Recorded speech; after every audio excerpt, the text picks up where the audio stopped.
At several points already, I alluded to a more advanced use of the interest group matrix, looking for opportunities to use Judo politics.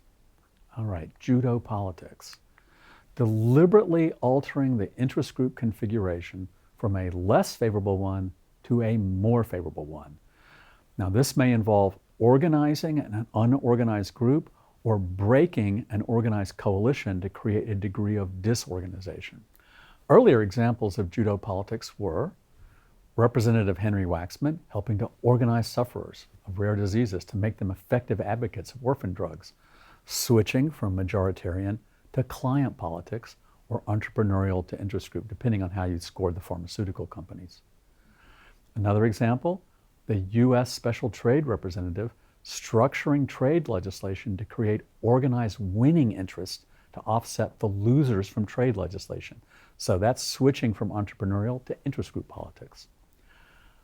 The Tax Reform Act of '86, which created a class of powerful supporters of tax simplification, beneficiaries of lower marginal rates, to offset the massive opposition from firms and groups who lost their pet tax loophole. So that's switching from entrepreneurial to interest group politics. Another example I gave was Nader-style public interest groups publicizing a policy reflecting regulatory capture. For example, public utilities proposing to limit solar power access to the power grid, or proposed rent-seeking legislation trying to activate the public, who will approximate, for a time, an organized group. So that's switching from client politics to interest group politics.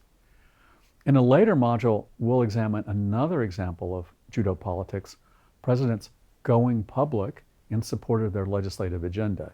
Here, the president tries to use speeches and public events to awaken public opinion in support of a proposal. As we'll explore, this type of Judo politics is rather difficult to pull off. Without a doubt, the most important move for opponents of a proposal is get organized.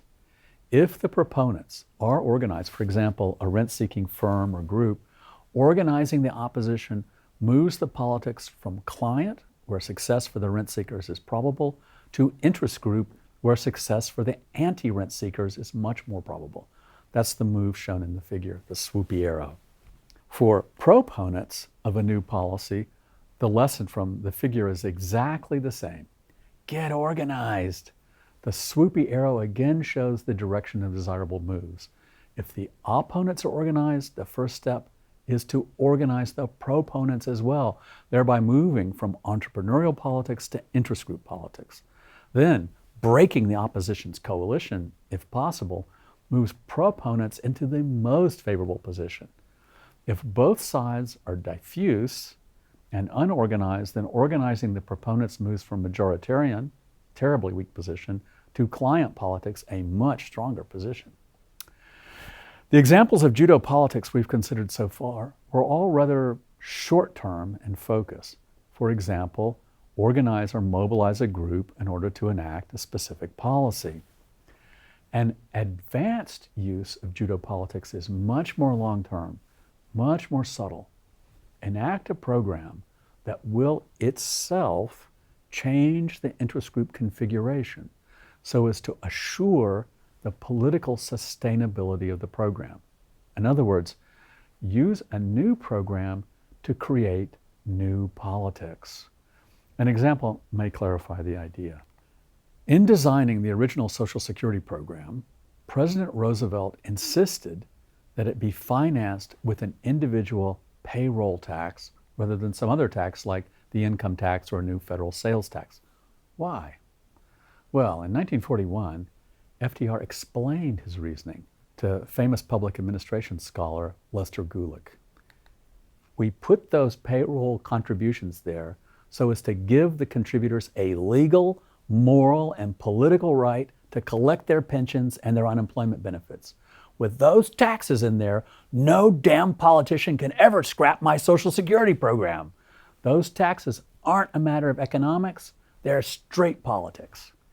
In other words, the intended psychological effect of a payroll deduction, a payment that you see on each and every one of your paychecks with your name attached, the idea was to create the impression that you gradually pay into your Social Security account, which you're then entitled to collect upon retirement. Once you've made many payments into your account, you'll not tolerate someone grabbing it or siphoning money from it. In reality, the payroll tax funds Social Security pretty much the way an income tax would, but without the progressivity. It creates a flow of money into the program from current workers, which then immediately flows out to current retirees. One can argue whether voters should perceive their payments via the payroll tax as actually any different from their beloved income tax payments to the government in April of each year. But in practice, using the payroll tax to fund Social Security seems to have armor-plated the program politically, exactly the effect FDR intended.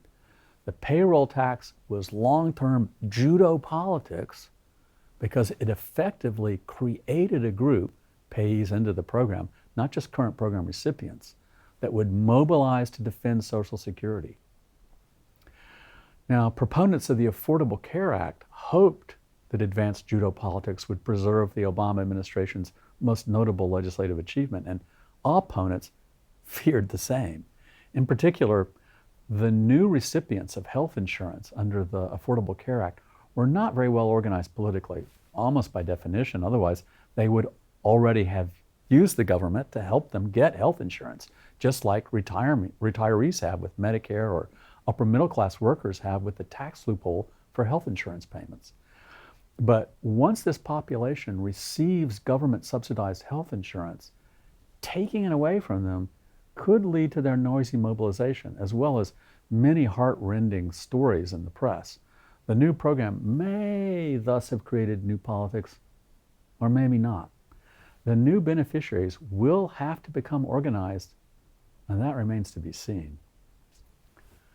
Two more examples, the first a clever success, the second a terrible failure, illustrate the possibilities and limits of advanced judo politics.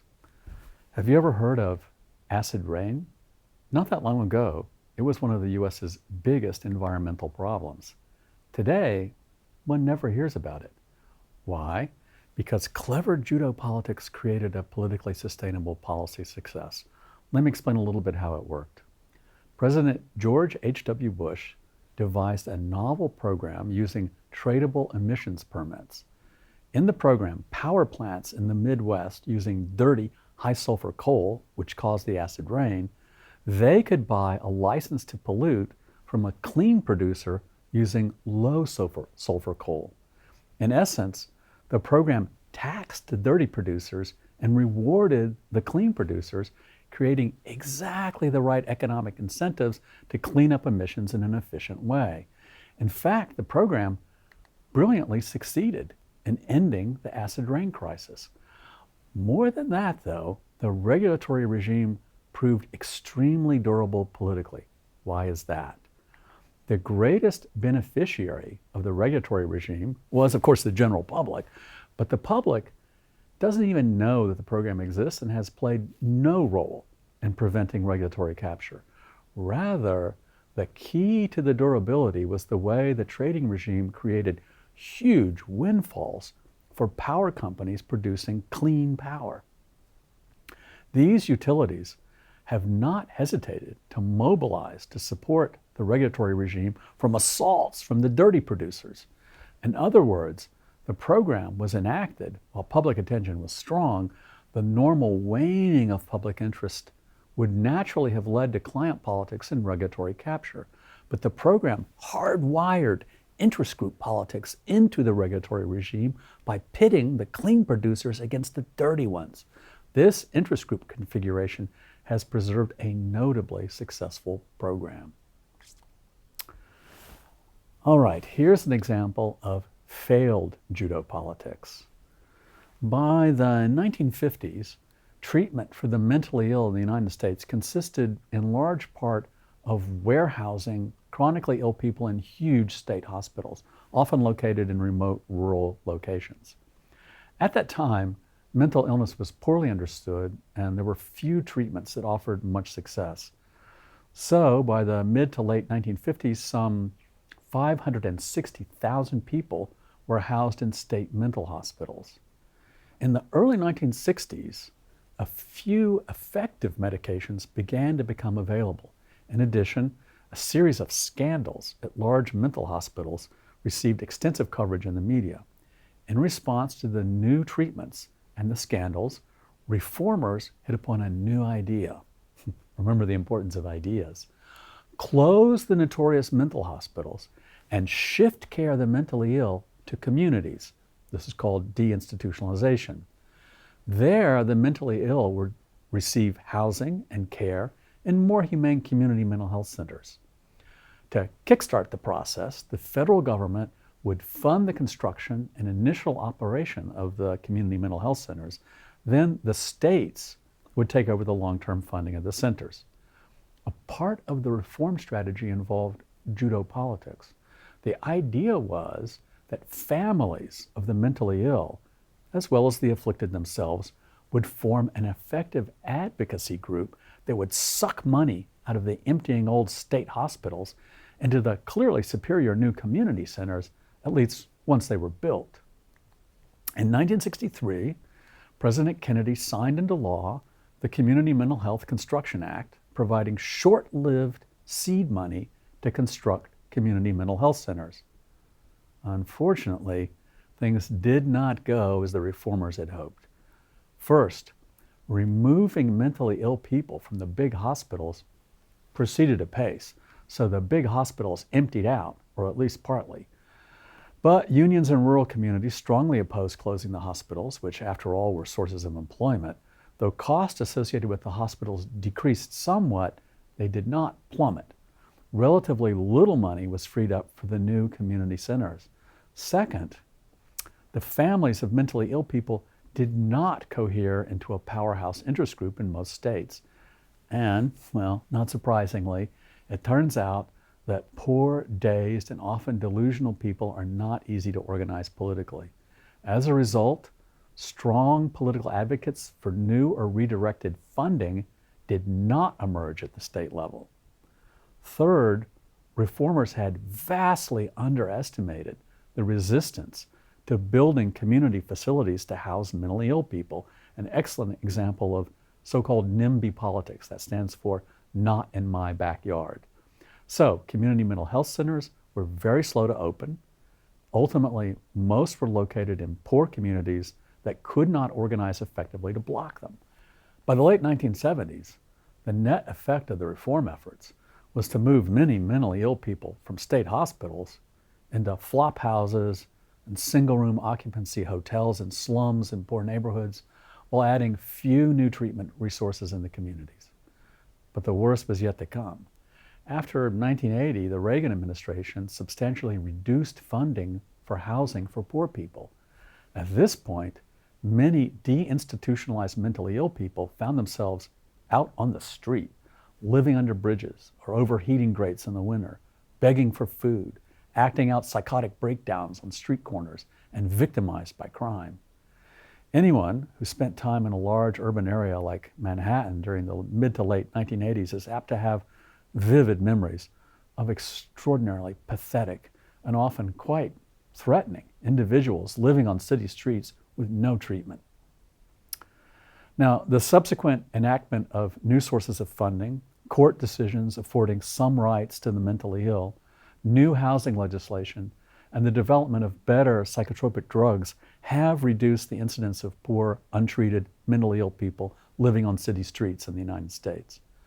But the failure of judo politics, the failure of the judo politics strategy of the early reformers came at a horrific cost in human misery. Bad political analysis has consequences. Let's just briefly discuss a final speculative example about judo politics involving the new regulatory regime imposed on financial institutions by the Dodd-Frank Act. Briefly, contributing to the 2008 recession was a financial crisis that occurred partly because of a massive failure in the regulatory regime tasked with assuring the stability of financial institutions. Many would attribute this failure to regulatory capture, that is, the tremendous political power of financial institutions relative to any other opposing interest group. On this account, the regulatory regime failed not because it lacked adequate powers to alter bank behavior, but because regulators lacked the political will to do so. Public outrage helped propel the enactment of the Dodd-Frank Act in 2010, aimed at reforming the financial regulatory system.